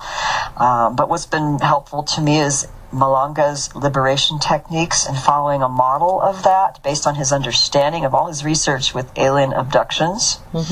And I really like his the simplicity of his methods with what I call the Simbad, which is a modulated, I guess, a simulation, a visualization done in a relaxed state, and you guide the person through this simulation of a real simple conference room where you invite in your mind, soul, and spirit, as well as the other entities involved in your case. Let's say there's certain types of aliens, or maybe they're military, and you basically control the dialogue and find out information about the entities and what they want, what they're doing, how they entered into the reality, how they access. And then you do this by the guidance of the soul, so that the soul basically controls and guides the process, so that the soul power is always the upper hand. And so that's one method that we do to get information and to create the connection between the mind, soul, and spirit, and to basically oust the alien entities and do not give them permission to access, because they access in a certain way. We have to understand how they're accessing our reality and ourselves in order to know why they keep coming back and how they're coming back. So that's part of that understanding, is really getting information on that. And that may include memories of another life existence, where, let's say, someone involved with let's say, Egyptian deity in a former life, where they took on this deity's instructions and made vows or contracts with other deities, and then from that lifetime forward, they were abductees in every life. Like this happened, like in the Cash Truman or Truman Cash case, is a perfect example of what could be remembered when you go back and find out other lifetimes. And then the other method of Malanga, he's actually streamlined it to just use the color test, although previously he used something called flash mental simulation, and it's a step-by-step process to first connect with the soul component by going through a mirror and, let's say, archetypal symbols that will neurolinguistically help you access, even in a subconscious way, to connect with your soul. And then once you do that, you use the soul's wisdom and perception to observe the energy body and the body for implants and aliens. And then you basically do a scan and you remove what is not supposed to be there. And it may show up because it has a different vibration or a different color or a shape or in some way that distinguishes it from something that should be there that's not supposed to be there. So that's like a scanning thing that we do, and that's helpful. And then we do the color test, which is based on probably the subquantum particle physics methodology. And this is all explained on his website, and I have it on mine too. The final test that he did, which is based on our mind will associate with a certain color, our spirit and our soul based on its frequency, because they all have a particular frequency, because everything is energy, everything's frequency. And so you determine which one is present, and if there's an interference or a parasite, then it appears as a different frequency or color, which can be perceived in this simple color visualization thing. And so that actually works pretty well. I was amazed at how well that can work and how simplistic it is, because it's not as complicated as feeling like you have to remember all this stuff where there's all these blocks and traumas. So you basically remove what's not supposed to be there that will show up as a different color or frequency or sensation in the body. And everybody's different in how they perceive things. So I just have to work with whoever they are and whatever their system is. And so we work with that until we clear out the parasites and what's not supposed to be there, like implants. And so when that happens, though, as a therapist, I like to find, if there's a feeling, a strong feeling that comes up, because feelings are very helpful in getting to the truth of things on a deeper primal level. And so I try to go with the feelings and the sensations that arise, and then sometimes memories just surface spontaneously when you can be open to the feeling and just being present with that, or a bodily sensation. And sometimes it opens up to a whole entire experience of an abduction, when an alien put in an implant and there was pain or there was something surrounding that feeling. And so that's how a lot of feelings come up in these what I call liberation techniques. So it's really not a direct regression mode. It's more of an indirect way to actually access memories by deleting interference at the same time. So I think you're basically killing two birds with one stone, so to speak, and it's effective. Because it kind of goes around, because many of us have blocks to, and not remember, and they don't want to remember, and they even think of going back the memory, they just get stuck. So it's kind of going around that and working by deleting the interference which causes the blocks in the first place. Yeah. So that's helpful. Yeah. What would you say, do you feel, is the healing percentage of people who go through this type of healing process? Do you find a good success rate?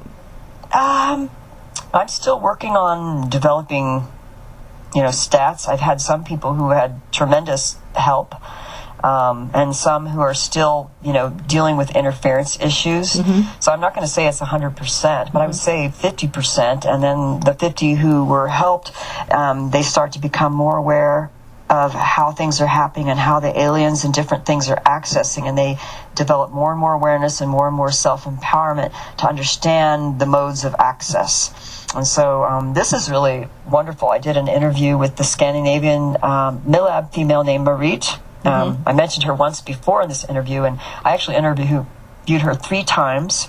I think the first was in 2011, and the second 2 were in 2012. And then the final interview was before and after her Simbad and color test liberation technique that I and Dorica Manu, Malanga's colleague, did with Marit. And she was one of these very successful cases who was ready, very aware, very determined, a strong woman. And she had success in her integration and re-accessing parts of herself that were split off before, and she reintegrated and was able to prevent them from reaccessing, and then was aware of how they did it and all the different levels they would try to access. So this gets into really the levels of awareness and the levels at which these beings are playing at. So depending on where we are, depends on how they access and what our awareness is.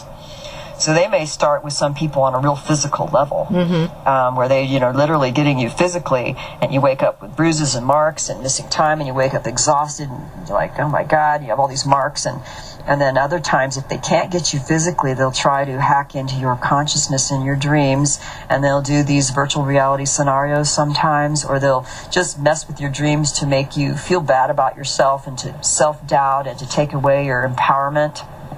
So there's all these subtle ways that they try to get at you to prevent you from accessing freedom.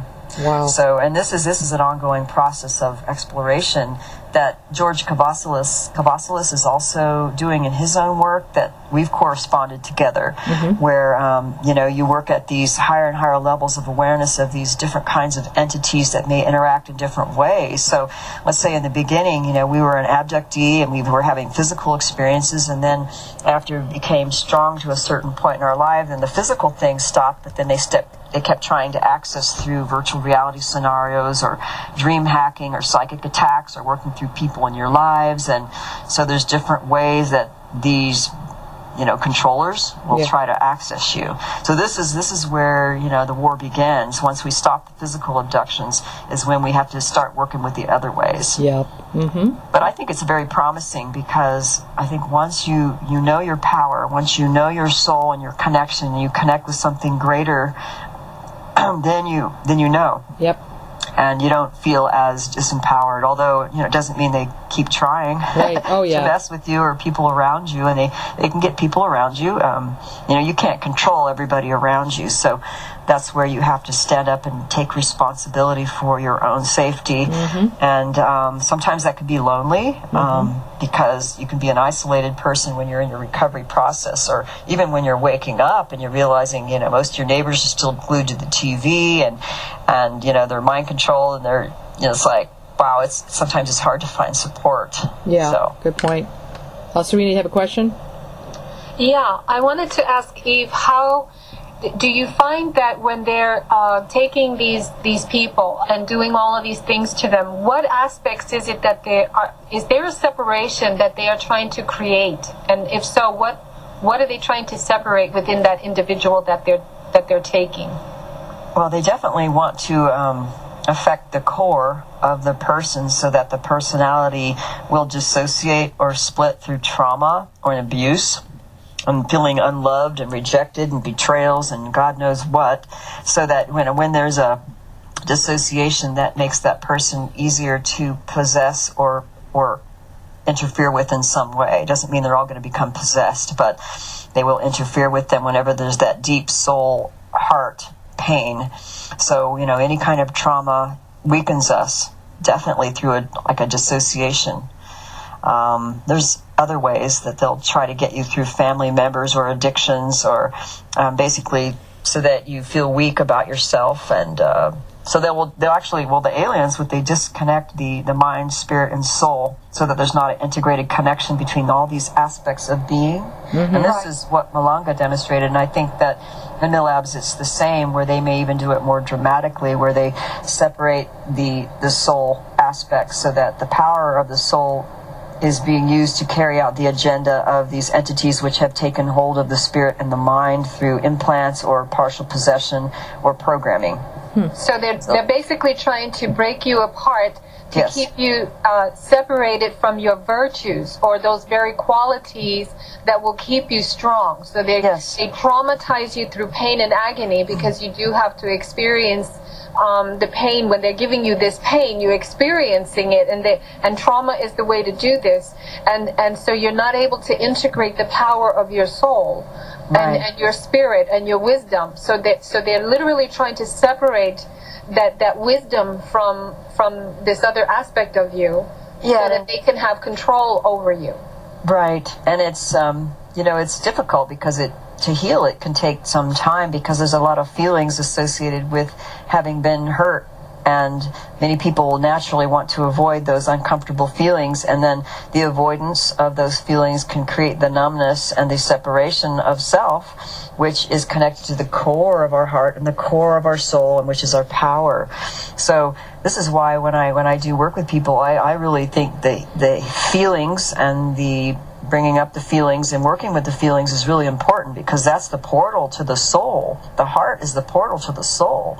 So if you keep denying your feelings and numbing out and staying in your head and, being an addict or whatever, you ain't going to get there. Right. And this is part of the divine... weakness is being in the head. The weakness is the left side of the brain. Yeah. I mean, this is the part that is the feminine wisdom, which I call the intuitive aspect of the feminine wisdom, which is, we need to deal with the feelings. We need to be touchy-feeling. We need to be okay with being present with those feelings and getting down to the core feeling. And because feelings are multi-layered, sometimes anger, I call anger a secondary feeling, where anger, really below it is something else. It could be fear, it could be sadness, it could be despair, it could be anything. So I try to get below to the core feeling that was associated with, let's say, that original trauma. And a lot of times it's just loss. Mm-hmm. And that's why I wrote about this in my book. When I worked with hospice and bereavement, we really get to the core of most human issues is some form of loss. And so, that's where you get to the core of the healing, where you really deal with the issues of loss and forgiveness. And when you can create compassion for yourself, this compassion, which is the innate essence of your heart and soul, can blossom, so that you're just shining forth with this compassion and love that you feel, not only for yourself, but you feel it for others. And that's our divine self. Mm-hmm. So that's how we access it. We access it through feelings. Wow. Well said. Well said. Beautiful. Amazing. Thank you for saying that. It was so important for you to say that. Thank you. Absolutely. Yeah. It's like you have to go through the muddy waters before you get to the clear waters, and that's part of the, dichotomy of the healing process. Mm-hmm. It's like you have to go through the shit before you sometimes hit the clearness and the goodness. But then there's a wisdom that arises that understands that maybe there was a necessity to go through the shit and go through the grief in order to arise at the core of this awesome compassion and love that's part of who you are. Yeah. And that wisdom in it. It's that's what I call connecting to the divine feminine, and connecting to the earth is a powerful way to be grounded and supported in that healing process. Mm-hmm, mm-hmm. Now you went to a little trip. I did. Yeah. And, tell us about that. I don't know how much time I have to share. You've got about 13 minutes. Okay. Well, I went to South America. I went to Ecuador just a few weeks ago. I was there for about 3 weeks. I wanted to stay longer. But in this particular small village is a place that is associated with longevity, and the presence of the divine feminine is very strong in the Andes Mountains in that particular area.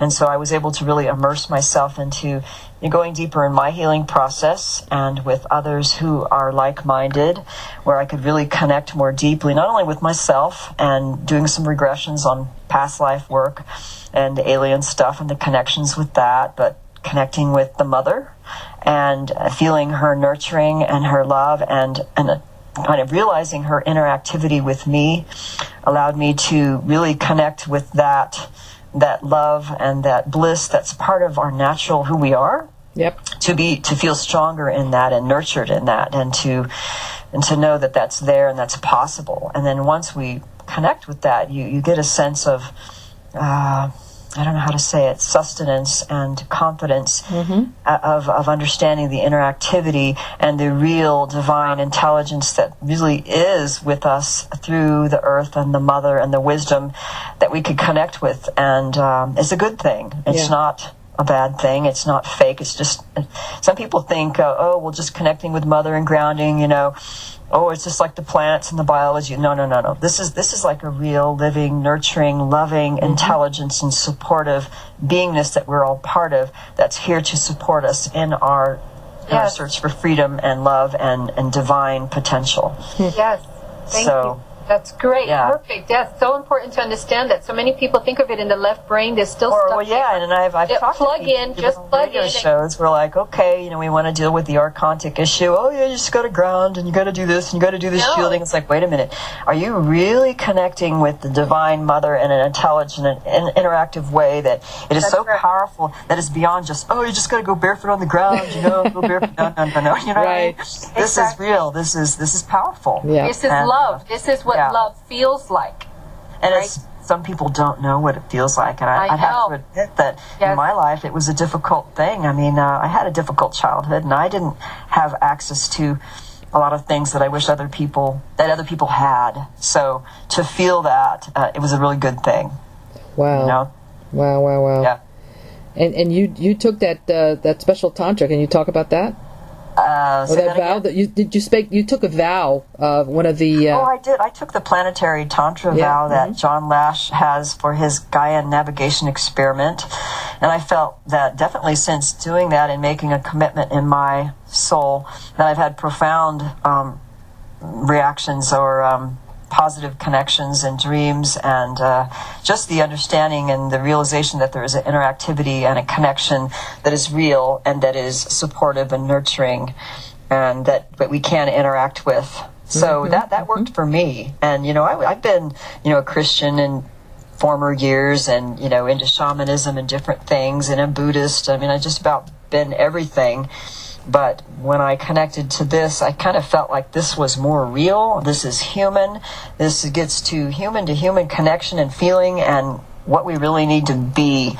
There's so many systems that get away from feeling and being and connecting and communicating and supporting.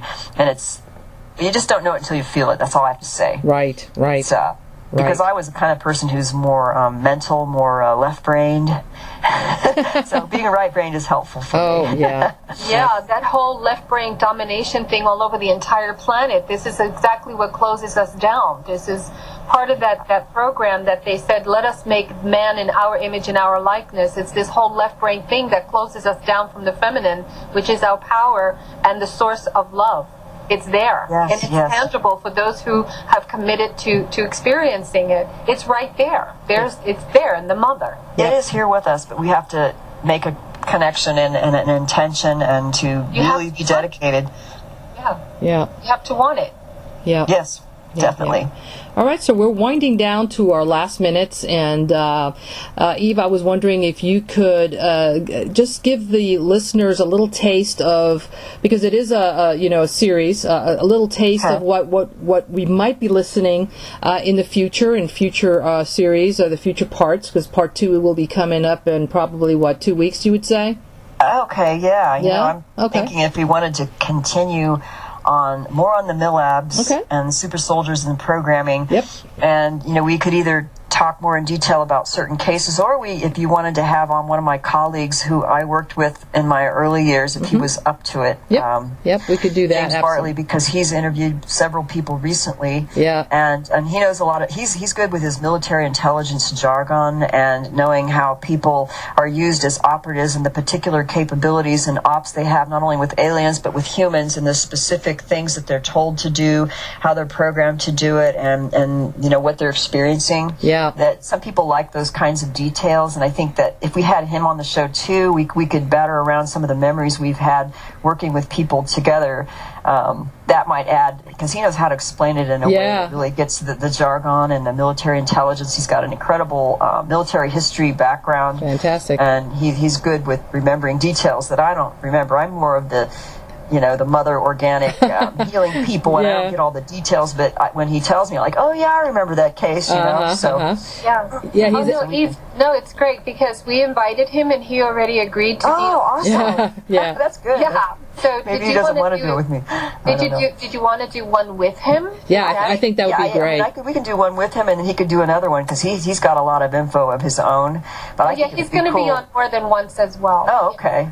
Yeah. Oh, I think that would be great, because you know, he's interviewed a lot of people independently of me and also with me when we worked together earlier. So I think it would be fun to do a show together, and then you could interview him independently as well. Yeah, that would be fantastic. So can you tell the listeners your website and the different books that you've written up to now? Okay. Well, my website is evelorgen.com, also known as alienlovebite.com. It responds to the same, both those names. My book, The Dark Side of Cupid, is available through Amazon.com, and also Richard Dolan's publisher, I think it's Keyhole Publishing or Richard Dolan Publishing, and you can get it through Barnes & Noble also, so it's ebook and hard copy that you can get in English. And this book is coming out in Italian in the fall through Uno Editore, and when I have specific info and dates and links, I will put that on my site.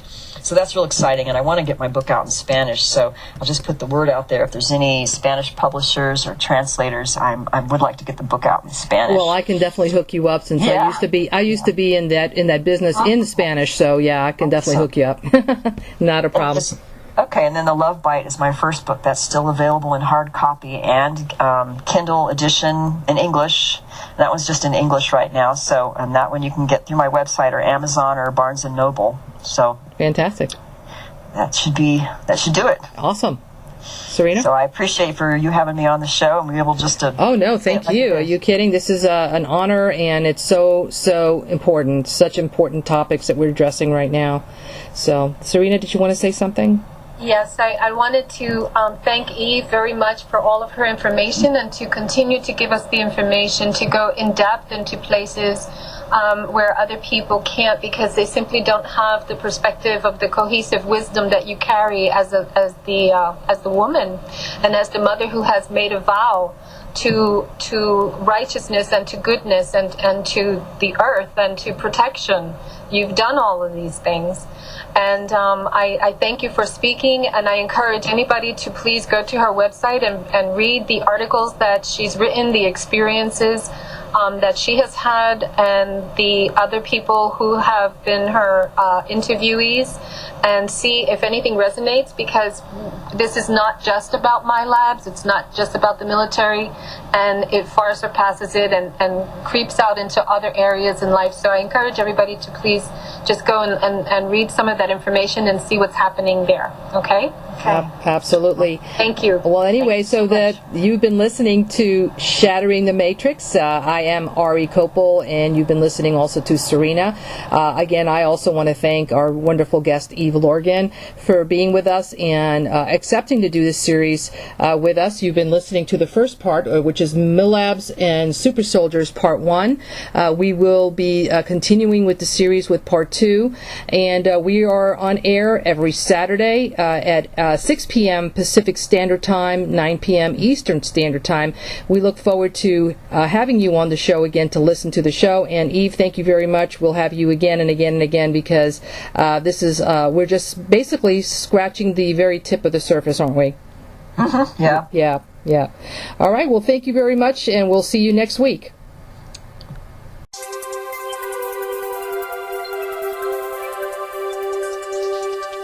You've been listening to Shattering the Matrix with your host, Ari Kopel and Serena. Please visit our website, 2012emergence.com. That's 2012emergence.com. Find us on Twitter at Matrix Shattered and like us on Facebook at facebook.com/Shattering the Matrix. Listen to archived shows at blogtalkradio.com/Shattering the Matrix.